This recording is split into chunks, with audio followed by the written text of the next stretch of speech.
चलिए अपने समय का गणना करते हैं। हम अपने समय का गणना करते हैं और सबको भी करना चाहिए कि 3 पहर तो बीत गया, बस 1 पहर ही बाकी है।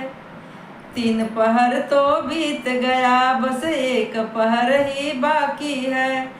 जीवन हाथों से फिसल गया, बस खाली मुट्ठी बाकी है।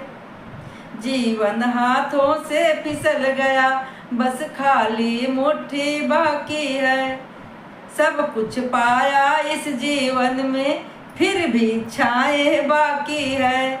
सब कुछ पाया इस जीवन में, फिर भी इच्छाएं बाकी है। और क्या गणना किए हैं? जग ने हमको क्या दिया है। ये सारी गणना हम लोग करते हैं कि क्या किससे हमको मिला, क्या जग से हमको मिला, क्या वो दिया, क्या वो दिया, क्या वो दिया। हम गणना करते ही आ रहे हैं, लेकिन क्या जग से हमको मिला है, ये गणनाएं बहुत हुआ।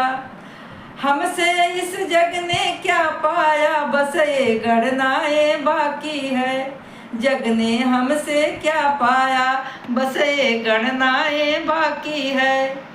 अरे 3 पहर तो बीत गए, बस 1 पहर ही बाकी है। जीवन हाथों से फिसल गया, बस खाली मुट्ठी बाकी है। जय श्री कृष्ण।